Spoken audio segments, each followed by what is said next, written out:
The big story is that this next chapter for the Kings, these young guys are showing that they're capable of playing, and now they've got to find, establish what role they're going to play on the Kings, what type of an impact they're going to play, and where they're going to slot into the lineup. But it's a good problem for the Kings to have. I think this is the deepest that the organization has been in a long time. So I think the storyline right now is the future looks bright for the Kings in almost every position.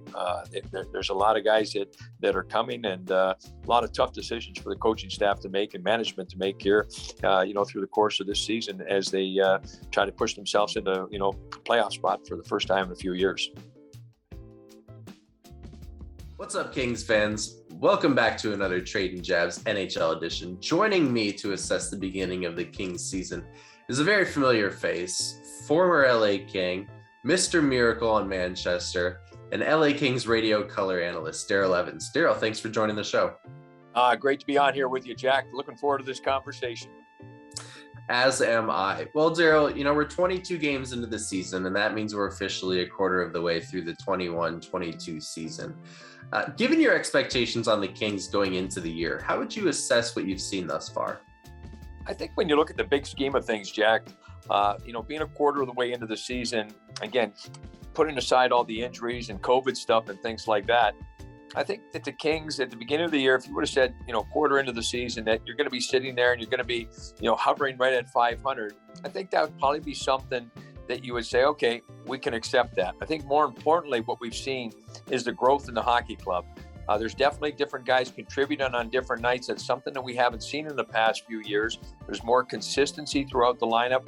Definitely a deeper team from top to bottom. They've got four lines on a lot of nights that are contributing.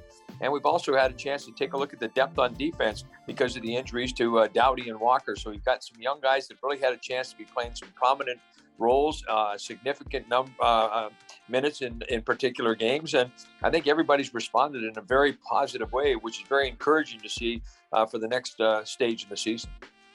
Well, you mentioned that defensive growth, and Drew Doughty has been out. He's been out for quite a while, and players have stepped up, in his place. They're 10th in goals against per game in the NHL. You've got young guys like Bjorn Foote and Mikey Anderson who've really grown since Doughty went down. Matt Roy in minutes has really stepped up. Dursey and Clegg have brought that offensive power from the AHL. What would you make of, the D-core, with Drew Doughty's absence? Well, I think when you lose a guy like Drew Doughty, first of all, he's irreplaceable. It doesn't matter who you put in there. Nobody's going to be able to bring you exactly what Drew Doughty brings. There's so many different things that he brings. He plays in every critical situation. The amount of minutes that he plays, he matches up against the opposition's top players each and every shift that he's on the ice. So again, irreplaceable. So I think, Tom McClellan and the coaching staff have done a really good job. And I think the team's adjusted. They've definitely lacked a little bit of offense from back in the blue line with Drew's absence. At the time when he went down, he was the only Kings defenseman that had scored a goal. So, the offensive output, very difficult to replace. But one thing that you can do and you can teach and adjust easily or more easily is the defensive part of the game. And that's a credit to the young players for making the adjustments, the coaching staff showing the patience and the trust with them to allow their game to be able to grow. Now, you have to play defense as a group, and I think the forwards have done a little bit better job as well, coming back and supporting the defense, making themselves available in the defensive zone. And another thing that contributes to real solid defense is great goaltending, and the Kings have gotten that through the first quarter of the season. I think, very few nights have you seen the Kings goaltending been below par. They've given them a chance to win each and every night. So I think they've grown nicely. The experience that these young guys have gained in the first quarter of the season because of the absence of Doughty and Walker is allowing the coaches to expand their roles a little bit, put them in more critical situations, trust that they can play against the opposition's top lines from time to time. Can they do it through the course of the game? No, they're probably not prepared to do that yet. But when you get a little taste, a little glimpse of it, it's encouraging and very good things for the Kings to be able to work on in the upcoming practices and games that'll be following up here. One of the questions coming into the season was the type of impact that some of our newcomers were going to have. And, specifically Viktor Arvidsson, Phillip Danault, and Alex Edler. all coming in from different situations. But, let's start with Viktor Arvidsson, someone who, has struggled a little bit to no fault of his own with COVID, and then, getting acclimated, to his situation in Los Angeles. What have you made of, his first 22 games, although he hasn't necessarily played in all of them? I think he really comes, as you would think he would. The things that you hear about, Viktor Arvidsson, the way that he's played against the Kings throughout his career, he comes as advertised. He's tenacious on the puck. He's great in the offensive zone. He, frees pucks up. He complements his line mates. Offensively, I think we're going to see a little bit more come from him. Unfortunately, COVID kind of set him back a notch, but, I think as he returned each and every game, from COVID, he seems to continue to keep getting better and better.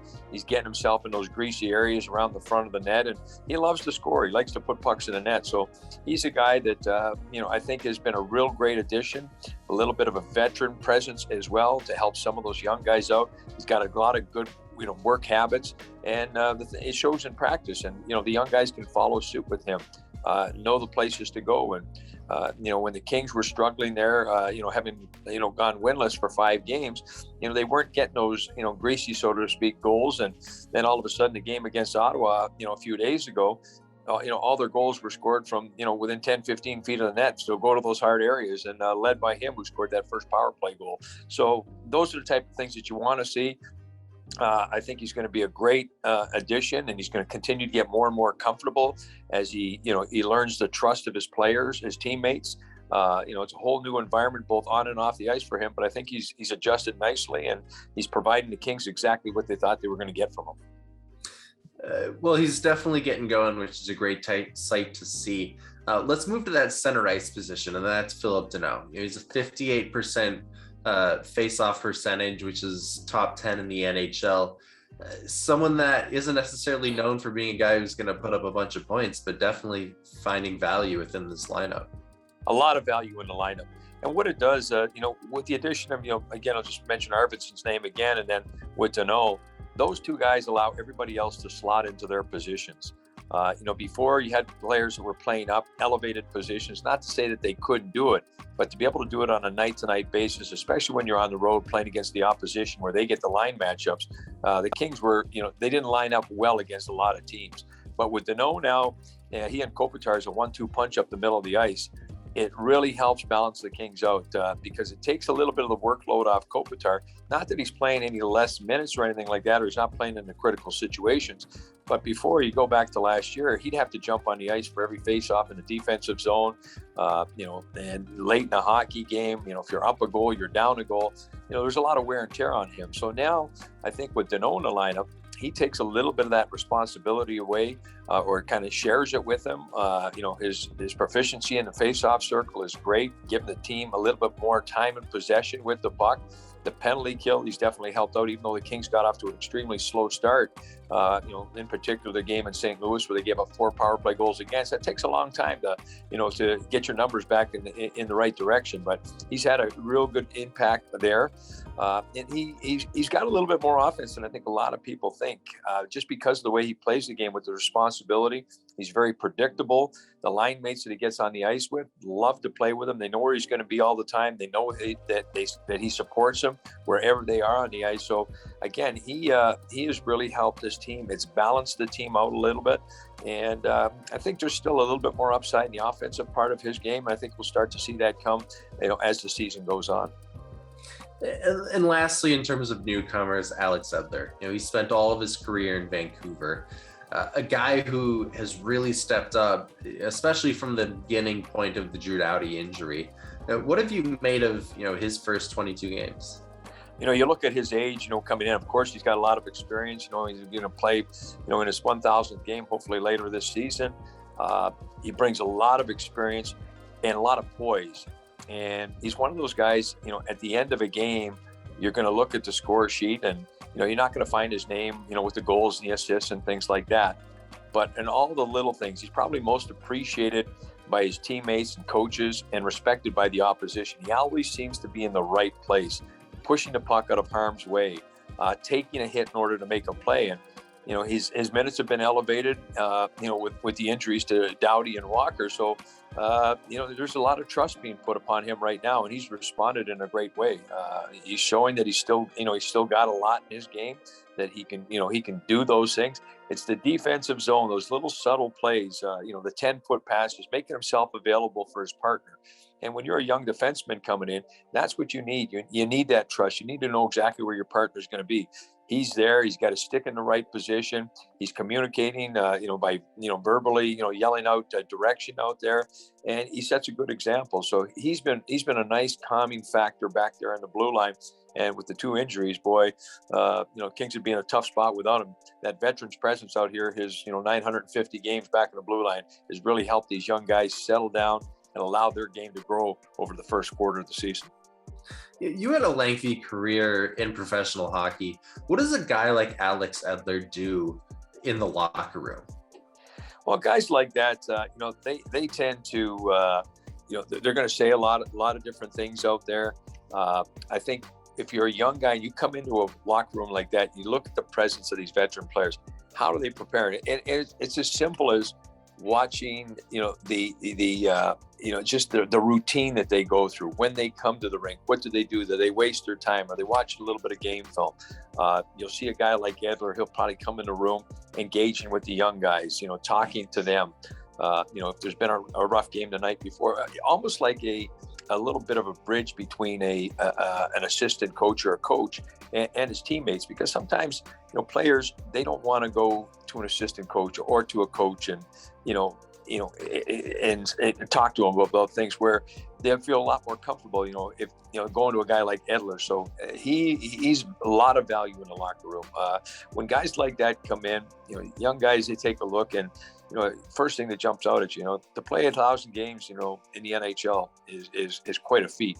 And he's coming up on that milestone towards the end of this year. So he gains a lot of respect coming in there, but the way he conducts himself, the way he carries himself, even in the interviews that we do, when we get a chance to talk to him, he's very precise in his answers.